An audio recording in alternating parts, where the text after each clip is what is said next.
In 1862, King Wilhelm I of Prussia had a problem.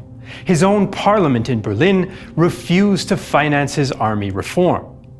The king had someone in mind who might be the right man for the job, but there would be unforeseen consequences.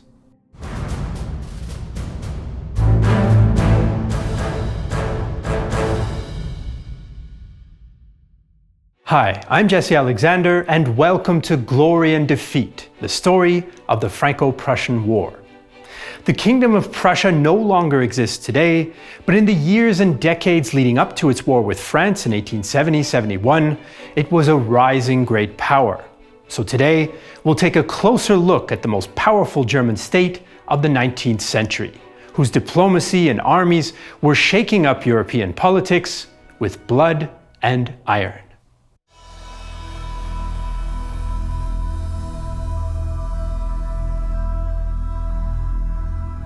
The Prussian monarchy had survived a failed revolution in 1848, and by the 1860s ruled under an imposed constitution. The king appointed the ministers, who answered only to him, and could dissolve parliament at any time. The Prussian Herrenhaus, or House of Lords, was conservative, monarchist, feudal, and unelected. But the revolution had forced the king to allow an elected House of Representatives, the Abgeordnetenhaus.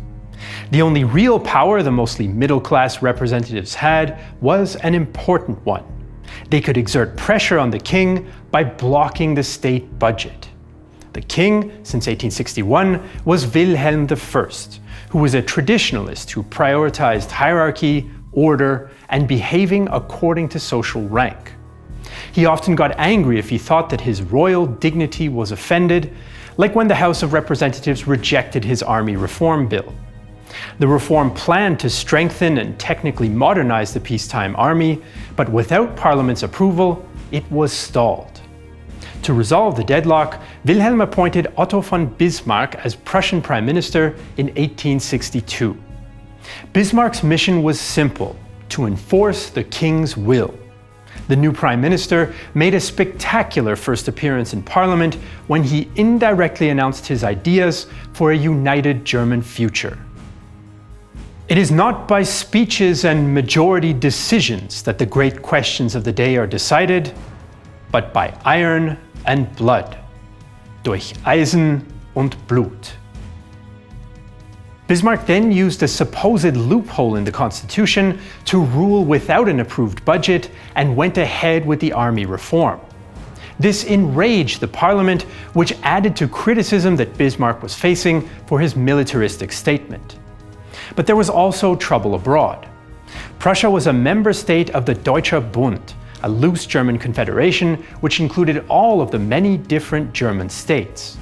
Prussia and Habsburg Austria were the two strongest members of the Confederation and were competing for influence over the other members. So by the 1860s, Prussia was under the authoritarian rule of King Wilhelm and Otto von Bismarck. The ongoing Austro-Prussian rivalry would eventually come to a head, but first they would wage war together, oddly enough, against Denmark.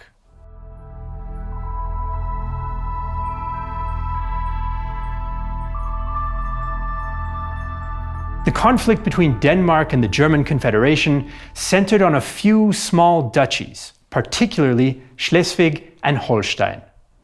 Denmark had defeated the German Confederation in the First Schleswig War of 1848 to 1851, which left the duchies independent, but under the Danish king.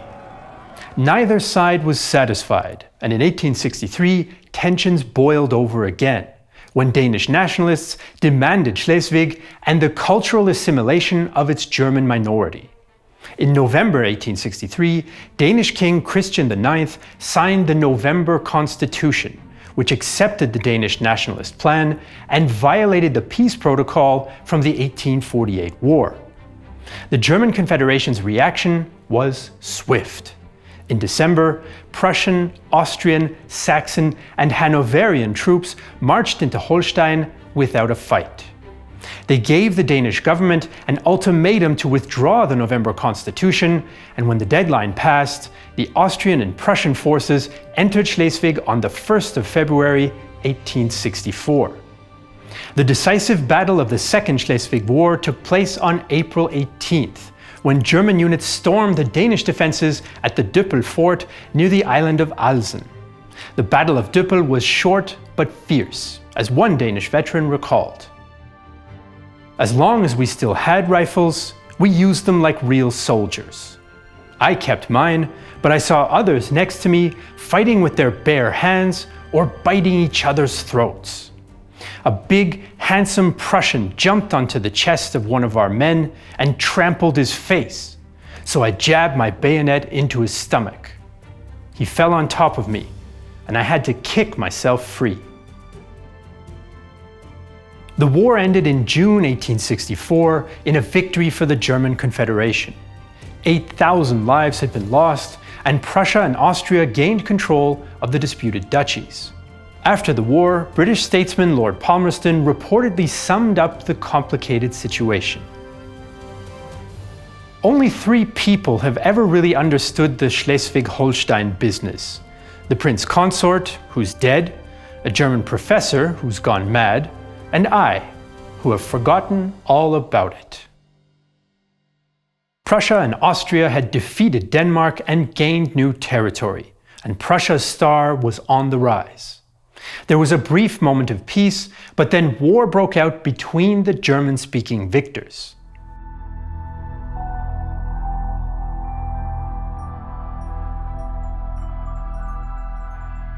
Soon after the war against Denmark, Austria and Prussia could not agree on how to govern their new duchies. Austria wanted them to remain independent, but Prussia wanted to annex them to itself. The two German powers signed an uneasy power-sharing agreement in 1865, but tensions got even worse and there was talk of war. Austria wanted to avoid any fighting, but Prussia deliberately prepared for war and made a secret deal with Italy in April 1866. According to the deal, Italy would join Prussia's coming attack on Austria. Italian troops would distract the Austrians in the south, so the Prussian army could crush them in the north. Once Austria was defeated, Italy would receive Austrian Veneto and the Papal States, which were not yet part of the young Italian nation-state. French Emperor Napoleon III was not in on the secret plan, but he also hoped for a war so that France might expand westwards towards the Rhine if Prussia was weakened. Bismarck needed a reason to justify war, and he found it in the Schleswig-Holstein question. He was unwilling to tolerate Austria's plan for the duchy's independence and accused Austria of rearming without having any proof. Prussian forces marched into Holstein on June 9th, an open breach of federal German law. At first, the cautious Austrians pulled back without a fight. But Bismarck provoked them again the very next day by submitting a proposal to modify the German Confederation's constitution to exclude Austria from the Confederation entirely. Now, Austria reacted as Bismarck intended, and Kaiser Franz Joseph sent a terse message. "My duty as a ruler has commanded me to call my entire army to arms." On June 14th, at Austria's request, the German Confederation declared war on Prussia, which had left the Confederation just days before. Nearly all the member states sided with Austria, but some of the northern states joined Prussia. After the Prussians defeated some of Austria's allies, the decisive battle took place in Habsburg Bohemia. On July 3rd, well-trained Prussian columns converged on the Austrians at Königgrätz and dealt them a devastating defeat. The Prussian chief of the Great General Staff, Helmuth von Moltke, described the aftermath as he rode across the battlefield. In some places, the field was literally covered with corpses and horse carcasses. There were terrible wounds, and no one could help. One officer begged us to shoot him dead. Prussia's overwhelming victory wasn't only due to superior tactics and its general staff, but also to a superior armaments industry. Prussian units were equipped with modern rifles called needle guns, and their enemies weren't, as Prussian writer Friedrich Engels pointed out. The simple fact is this: Prussia has 500,000 needle guns, and the rest of the world hasn't even got 500. After the victory at Königgrätz, King Wilhelm wanted his army to march on Vienna, but Bismarck insisted on a mild peace with Austria. Prussia took no Austrian land, but it did annex several German states that had fought with Austria.